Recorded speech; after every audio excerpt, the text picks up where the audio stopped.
여러분 안녕하십니까. 내란숙의 피의자인 윤석열 대통령에 대한 체포영장 집행 기한이 이제 내일 하루밖에 남지 않았습니다. 정당한 법 집행을 가로막은 윤 대통령 측은 오히려 공수처 관계자들을 고발했고 경호처를 통제해야 할 최상목 권한대행은 끝내 수사기관의 요청을 외면했습니다. 이제 공수처의 선택은 뭘까요? 지금 이 시각 공수처로 가보겠습니다. 김상훈 기자, 결국 오늘은 재집행을 안 하는 겁니까? 네, 그렇습니다. 제가 오늘 오전 6시부터 이곳에서 공수처 상황을 지켜봤는데요. 오동훈 공수처장과 수사팀은 오전 10시쯤부터 출근했지만 오늘 끝내 체포영장을 다시 집행하지는 않았습니다. 오후 3시쯤 공수처 관계자가 기자들과 만나 오늘 영장 집행을 하지 않을 거라는 취지로 말했는데요. 서울 일대 대설주의보가 내려지는 등 여러 상황을 고려한 걸로 전해졌습니다. 그러면서 언론에서 전망하는 것처럼 크게 3가지 선택지를 검토하고 있다고 했습니다. 우선 체포영장을 유효기한 마지막 날인 내일 재집행하는 겁니다. 물리적 충돌 없이 윤 대통령을 체포한다면 공수처로서는 최상의 선택지일 텐데요. 다만 지난 3일 1차 집행 시도 때와 크게 달라진 상황이 없기 때문에 두 번의 집행 실패로 이어질 수 있고 공수처 수사는 더 힘을 잃을 수 있습니다. 다음 선택지는 체포영장을 다시 청구해 기한을 연장하는 겁니다. 법원이 받아들이면 공수처는 일주일 더 시간을 벌 수 있습니다. 마지막으로 체포영장 집행 없이 곧바로 윤 대통령에 대한 사전 구속영장을 청구하는 방법입니다. 구속영장의 경우 피의자가 법원에 나와 직접 방어권을 행사할 수 있는데 김용현 전 국방장관처럼 아예 포기할 수도 있습니다. 영장이 발부되더라도 윤 대통령이 관저에서 버틸 가능성도 남아 있습니다. 공수처가 어떤 방법으로든 윤 대통령의 신병을 확보하지 못하고 조사 한번 하지 못한 채 수사를 마무리한다면 공수처는 사실상 조직의 존폐 위기까지 몰릴 수 있는 상황입니다. 공수처로서는 사활을 걸어야 하는 상황으로 보이는데요. 엄정한 법 집행 의지를 갖고 단호하게 체포영장을 집행해야 하는 거 아닙니까? 네, 일단 공수처는 최상목 대통령 권한대행에게 기대를 걸고 있는 걸로 보입니다. 어제 최 권한대행에게 대통령 경호처가 협조하도록 지휘해달라고 요청하는 공문을 재차 발송을 했습니다. 최 권한대행이 경호처를 지휘한다면 공수처로서는 물리적 충돌이나 방해 없이 윤 대통령을 수월하게 체포할 수 있는데요. 최 권한대행은 공수처에 회신을 하지 않고 있습니다. 아무런 답을 하지 않으면서 뒷짐만 지고 있는 겁니다. 공수처가 신속하게 재집행에 나서지 않는 이유도 사실상 1차 시도 때와 달라진 게 없다는 걸 염두한 걸로 보입니다. 윤 대통령 측의 버티기와 시간 끌기, 적반하장식 대응은 날이 갈수록 심해지고 있습니다. 1차 시도 때 윤 대통령 측 변호인단인 윤갑근, 김홍일 변호사는 관저 바로 앞 철문에서 공수처 검사 3명과 대화를 나눴는데요. 당시 조속한 시일 안에 선임계를 낼 거고 그 이후에 절차를 협의하는 게 어떠냐는 취지로 대화가 오갔다고 공수처는 밝혔습니다. 하지만 윤 대통령 측은 여전히 선임계를 내지 않고 있고 공수처와 별다른 접촉이나 협의도 하지 않고 있습니다. 오히려 1차 집행 때 관저에 무단으로 침입을 했다면서 오늘 공수처장과 검사 등 150여 명을 고발하겠다고 했습니다. 결국 공수처에 남은 마지막 방법은 인력을 총동원해 체포영장을 집행하는 건데요. 공수처의 1차 체포영장 집행은 경호처의 방해로 5시간 반 만에 무산이 됐습니다. 하지만 특수공무집행 방해 혐의로 현장에서 체포된 사람은 없었죠. 경찰 내부에서도 특공대를 포함한 모든 경찰력을 총동원해야 한다는 목소리가 나왔습니다. 공수처는 공조수사본부를 꾸린 경찰과 추가 대응 방안을 계속 논의 중이라고 했는데 체포영장 재집행으로 결정이 될 경우 인력과 장비를 최대한 보강해 내일 다시 시도해야 할 걸로 보입니다. 지금까지 공수처에서 전해드렸습니다. 윤석열 대통령의 파면을 촉구하는 시민들의 시위는 한겨울 강추위와 눈보라도 가로막지 못했습니다. 체포영장 집행 무산 뒤 한남동 관저 앞에선 사흘째 집회가 이어졌는데요. 주변 성당과 미술관은 쉴 수 있는 공간을 내줬고 함께하지 못한 시민들은 푸드트럭과 먹거리를 보내며 힘을 보탰습니다. 재은유 기자가 보도합니다. 밤샘 시위 끝에 쏟아진 눈보라를 시민들은 피하지 않았습니다. 추위에 두른 은박담요 위로 눈이 쌓여가도 자리를 지켰고 구호를 외쳤습니다. 키세스 같이 이 은박담요 위에 눈이 이렇게 쌓이는 거예요. 이게 뭐 하는 짓이 그런 생각이 약간 들면서 주변에 다 이제 키스스 위에 슈가 파우더가 뿌려지는 그런 광경.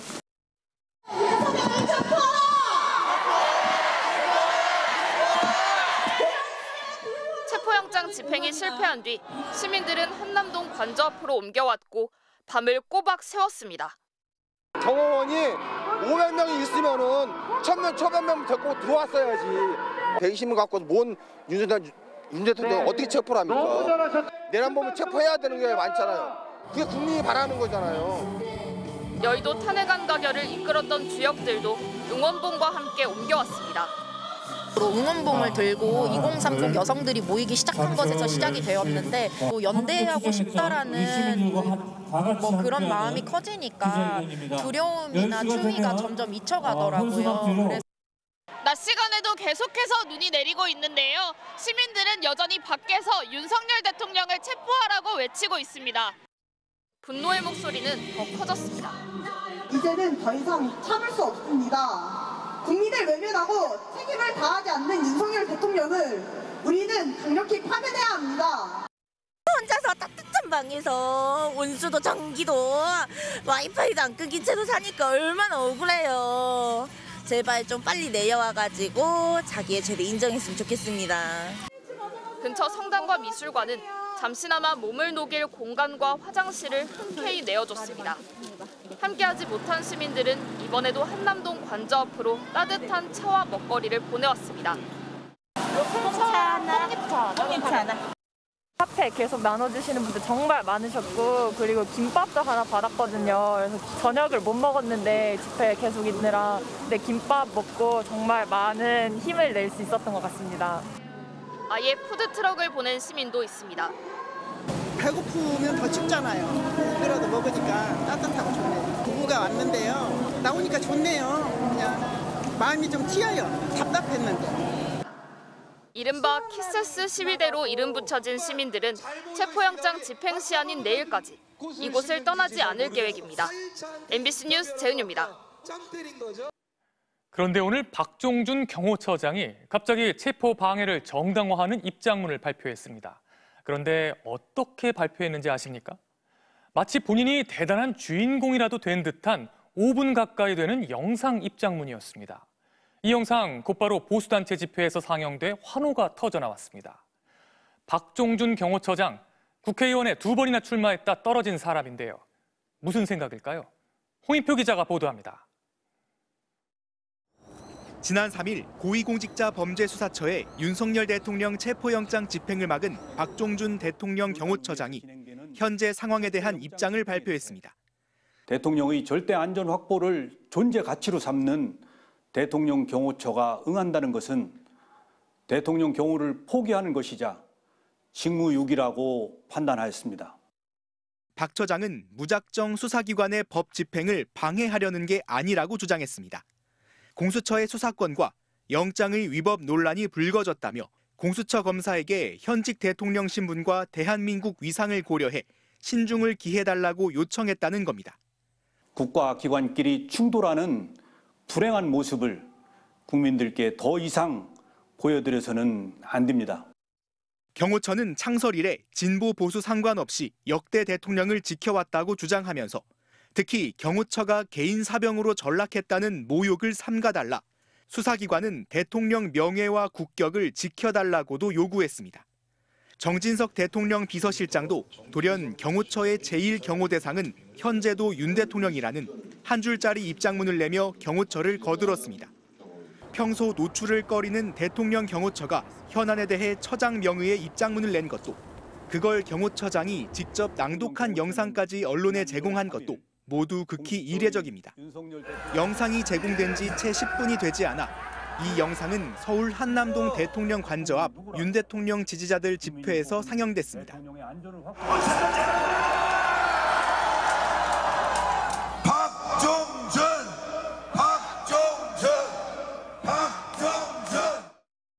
더불어민주당 등 야권은 영장 집행 방해는 제2의 내란 행위로 반드시 처벌받을 거라고 경고했습니다. 또 지난 3일 공수처의 체포영장 집행 시도 당시 경호처장이 몸싸움에서 밀리면 공포탄을 쓰고 안 되면 실탄을 쏘라 지시했다고 의혹을 제기했지만 경호처는 발포를 검토한 적조차 없다고 반박했습니다. MBC 뉴스 송희표입니다. 정당한 체포영장 집행을 방해한 경호처는 오늘은 관저 주변을 요새화하는 모습까지 보였습니다. 버스 한 대가 가로막고 있던 정문엔 5대가 겹겹이 배치됐고 진입도로 주변엔 철조망이 설치됐습니다. 법도 국민도 무섭지 않다는 걸까요? 배주한 기자가 보도합니다. 오늘 한남동 관저 입구 모습입니다. 버스 한 대가 철문 앞을 가로막고 있고 철문 뒤편에는 버스가 세로 방향으로 나란히 3대, 그 뒤로 다시 가로로 한 대가 더 있습니다. 버스 5대가 철문을 겹겹이 둘러싼 모양새입니다. 지난 3일엔 경호처가 철문 뒤편에 버스 한 대만 놓고 막았는데 1차 저지선인 철문을 보강한 겁니다. 지난 3일 체포영장 집행 시도 때에는 공수처와 경찰이 철문을 손으로 밀어 젖힌 뒤 버스를 우회해 약 40분 만에 비교적 쉽게 이곳을 통과했습니다. 경호처는 2차 저지선도 보강했습니다. 어제부터 관저 진입도로 주변에 원형 철조망을 설치하는 모습이 포착됐습니다. 소형 버스와 기갑수색 차량 등을 동원하고 몸싸움까지 벌이며 경호처가 진입을 막았던 지점 부근입니다. 당시 공수처와 경찰은 경호처에 막히자 산길로 돌아가며 이 2차 저지선도 약 30분 만에 뚫었습니다. 이번에는 산길로도 가지 못하게 철조망을 설치한 것으로 보입니다. 대통령 경호처는 앞으로도 좌고우면하지 않고 전직 대통령, 현직 대통령, 미래의 대통령 누구라도 국민이 뽑은 대통령의 안전을 확보하는 데 신명을 바칠 것입니다. 사병으로 전락했다는 비판에도 불구하고 체포영장 집행을 다시 한번 막겠다는 의지를 경호처가 드러낸 셈입니다. 앞서 1차 체포영장 집행 시도 당시 군과 경찰은 법과 원칙에 따라 적법하게 근무하겠다며 경호처의 협조 요청에 응하지 않았습니다. 따라서 경호처는 2차 체포 시도에 대비해 약 200명 정도였던 자체 인력도 더 늘릴 것으로 보입니다. MBC 뉴스 배주환입니다. 참사가 벌어진 지 일주일이 지나면서 희생자들의 유해는 대부분 유가족에게 인도됐습니다. 유족들은 공항을 나서기 전 그동안 사고 수습을 위해 애써주신 분들에게 감사드린다며 직접 인사를 전했습니다. 박종호 기자가 보도합니다. 제주항공 여객기 참사 유가족들이 머무는 전남 무안국제공항. 희생자 가운데 일가족 3명을 제외한 유해는 모두 유가족에게 인도됐습니다. 유가족들은 차례로 장례 절차에 들어갔습니다. 사고 수습이 일주일 만에 사실상 마무리되며 유가족들은 수습에 애쓴 이들에게 직접 감사의 인사를 전했습니다. 일주일 동안 집에도 못 가고 이렇게 해서 정말 빨리 사고를 수습하게 됐습니다. 이분들께 유족을 대표해서 감사 인사드리겠습니다. 유가족들은 당분간 장례 절차에 집중한 뒤 오는 11일 무안공항에서 전체 회의를 갖고 향후 계획을 논의하겠다고 밝혔습니다. 한편 800여 개에 달하는 유류품 가운데 신원이 확인된 물품도 유가족에게 전달됐습니다. 현재까지 소유자가 확인된 150여 분의 유류품 중에서 총 128분 소유의 유류품 204점을 유가족분들께 인도하였습니다. 경찰은 소방과 군인 등이 함께하는 대규모 수색은 종료됐지만 더 이상의 수색이 필요 없다고 판단될 때까지 소규모 수색을 이어가겠다고 밝혔습니다. 사고 수습은 마무리 수순을 밟고 있지만 사고 원인 조사는 본격적으로 시작되고 있습니다. 국토교통부 항공철도사고조사위원회는 제주항공 여객기의 엔진 2기와 주요 부품을 경납고로 이송해 사고 원인을 분석할 계획입니다. 또한 조종실 음성 기록 장치는 녹취록 작성이 완료된 것으로 전해졌고 비행 기록 장치는 자료 추출을 위해 미국 이송을 위한 작업이 진행 중입니다. MBC 뉴스 박종호입니다.